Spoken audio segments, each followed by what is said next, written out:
Of massive scale levels of corruption and looting has no consequence for perpetrators, it would seem, and it's become the norm in South Africa. Melanie Verwoerd recently wrote an article titled "The Corruption Conundrum," and I resent paying tax when billions just disappear. And Verwoerd says that all the revelations of corruption that South Africans like herself and the rest of us have become numb to, actually it is upsetting, and it's hard to really get upset unless it involves a couple of millions, though it would seem. The question is, however, how did this bizarre manifestation become so deeply entrenched, making a mockery of this hard-won democracy? Melanie Verwoerd joins us now. She's former ANC Member of Parliament and former ambassador and political analyst. Melanie, thanks for speaking to us this morning. Welcome to Morning Live. Thank you, Sakina, for having me. Now, as you say, it has become unpalatable, but yet the South African public seems to accept that this corruption is endemic, it's systemic, and it's become a part of us. But how did we get here? How did we get to accept this culture of dishonesty? Because it is pretty much a norm right now in South Africa. You know, that's a very, very good question. And I think it's something to do with that metaphor of, you know, when you throw a frog into warm water and slowly start boiling it, it won't jump out. And I think it kind of crept up on us. And then, of course, there became a point where suddenly, you know, we just realized how endemic it has become, especially under the Zuma regime. You know, I mean, remember that there was a time when we got really upset when Baleka Mbete was rumored to have bribed her way to a driver's license, or Tony Ngeni went to jail for getting a discount on a car.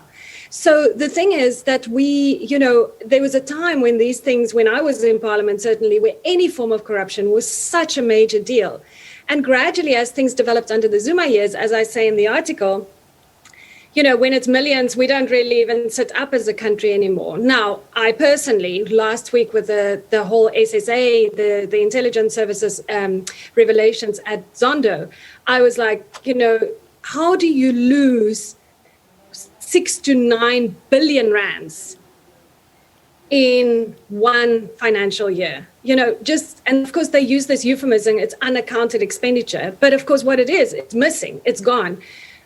Quite a challenge if you're in the civil service to just lose money. And so for me, you know, I suddenly realized in myself that there was a real sort of resistance to this idea, you know, that the state can just willy-nilly lose 6 to 9 billion rands just in one department. I mean, there was obviously a lot more in the week that I was supposed to submit my tax return. And that's what sort of triggered the whole article.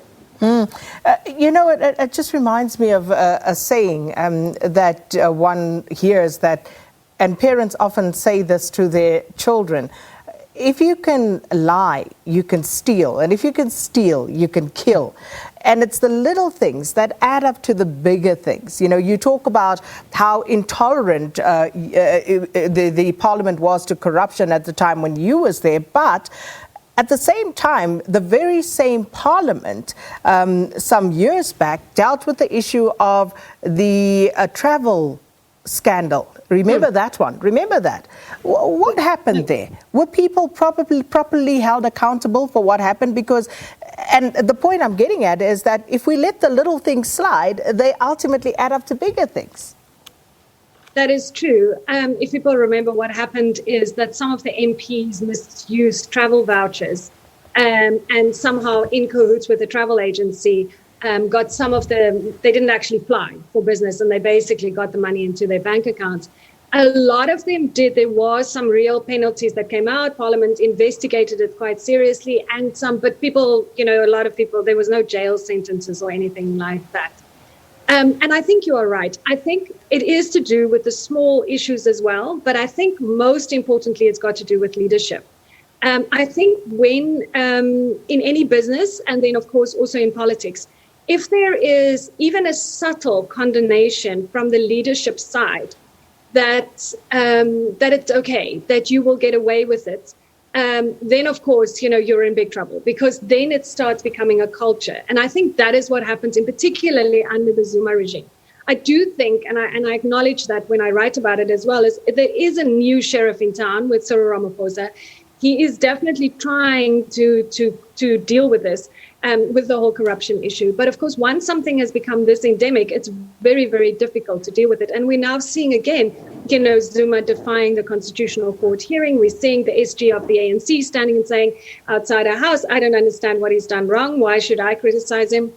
And so, that's a very serious point that you're getting to, because now a former president is also defying the highest courts in the land, or saying he will defy it. He hasn't done it yet, but he's saying he's going to defy it. And I think that is when corruption becomes a really, really big issue, because it's a message from the leadership that you will get away with it. And of course, we know under the Zuma regime, it went further, as we've now seen under, at Zondo repeatedly, where almost there was a direct, maybe not from Zuma directly, but there was an understanding amongst many of the civil servants, but then also by some of the law enforcement agencies that, people can just do what they want.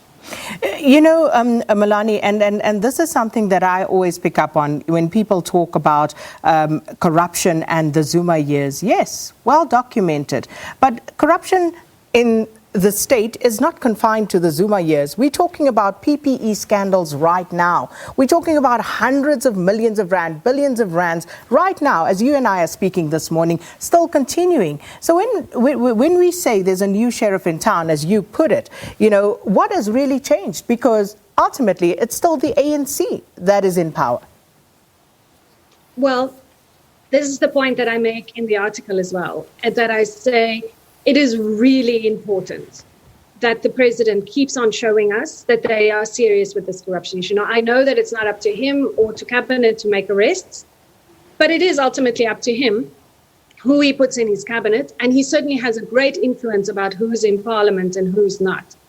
And thus, even though this is still alleged at this stage, even though Zondo needs to finish his work, yes, it's over to the NPA then.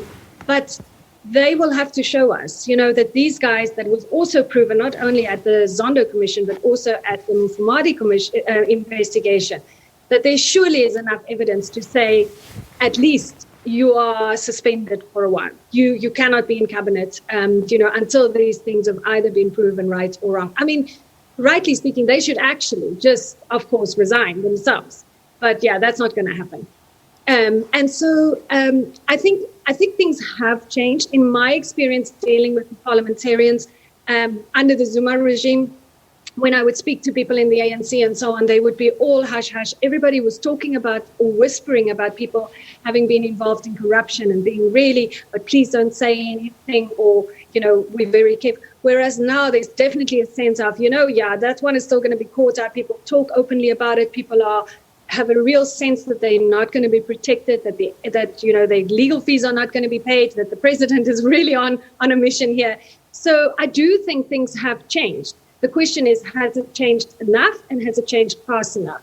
And the point that is very important for me at this stage is that I think government needs to realize that this year that we've had with COVID, people's resilience are running really, really low. They don't have money. They are very pressured unless they're super rich from the start. They don't have money. They're in financial difficulties. And of course, emotionally, people are really worn out. So there is now an additional obligation on government not to stretch the citizens any further with more taxes, etc., but also to understand that people are really going to get more angry than they would have in the past about all these corruption stories. But why would they?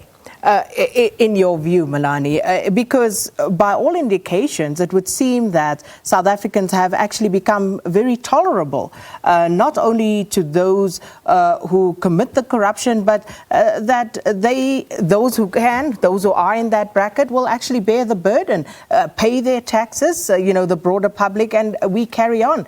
Because you take the findings of the Seriti Commission, for example, on the arms deal. What has happened? There are so many commissions that were instituted in this country at great cost to the fiscus and the broader public, and yet where are the consequences for those who were found to have been on the wrong side of the law? Well, we know, of course, what's going on with the arms deal at the moment, that's also one of the long court cases that's going on. And this is one of the frustrations that, of course, that, the legal processes take very, very long. I think the thing, though, to say it is true that we've become very tolerant, almost punch drunk by all these revelations. Like you said in your introduction, for me, it's always like, we only really sit up now when it's into the millions, and now we're getting into the billions. But I think government understands this as well, very, very well, is that there's always a point where you cannot push your citizens beyond. There's ultimately a point where citizens will say, enough. We know that from around the world. And I think this is why it's important for people to keep on moaning. I mean, people need to, under the PPE, I know the PPE scandal, how it affected the ANC. They were really shocked. One would ask, how on earth are you that shocked? But they were really shocked at the level of anger and fury that came out from people on Twitter, on social media, etc. Of course, remember when Zuma was defeated in the end, the fact that so many people marched made a big difference about it. Now, we can't march at the moment, but people need to people mustn't feel powerless, because politicians do sit up and they do get worried, especially when you get closer to elections. So I think, yes, we are punch drunk from all the corruption, but I think we should never accept it as that is just the way our country is going, because it shouldn't. So, Melanie, you referenced in your article and also earlier on in the conversation the State Security Agency and the revelations at the Zondo Commission. But in every South African institution, you have a whole reporting structure starting from within. You look at the SOEs, and again, there's a whole organogram. There are officials doing day-to-day work, tasked with implementation of policy and approvals of systems. And then you have management, you have the executive, you have the board, you have parliament. You have that whole line of accountability, but we still see our state-owned entities collapsing. So what is going on? Where's the accountability? Well, there's been a lot of incompetencies. But of course, ultimately, this was pure corruption. It's theft, and you make a very valid point. This is my question. I've been in government. It's not that easy to lose money. Somebody needs to somewhere sign off on something. Somebody needs to then say, go get the money. Somebody needs to take the money and give it to somebody. And then somebody needs to lose the receipts of it, This is pure corruption. This is not just unaccounted expenditure because somebody forgot to fill a form in. That's not what this is. And I think that's how we should name it. And of course, this is exactly why we have Zondo, right? The Zondo Commission is exactly to get to the bottom of that, because clearly, especially after the Zuma regime time, we were not going to get to a position where the NPA or the Hawks alone was going to get to the bottom of this. But to that point, the big question now is following the Zondo Commission, whether they are actually going to act on it. Whether we've already seen about 100 arrests already by the NPA and the Hawks. Sorry, not by the NPA, by the Hawks. And then, the cases will hopefully follow from that. That is good, but we need to see more of that. And I think that's where the accountability lies, right? I also think it is true that Parliament is finding its feet again. Parliament, as we also heard in the last few days from Zondo, became just a wet rag under the Zuma years, and just didn't do their oversight function. That is definitely, in my view, sitting off and going to watch Parliament, that has definitely improved. They can do more, but it is improving.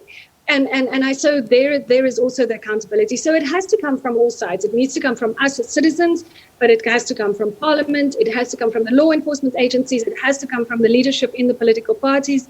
So it's a bit of a mixed bag, and that's how you get accountability back into all these things, including the SOEs.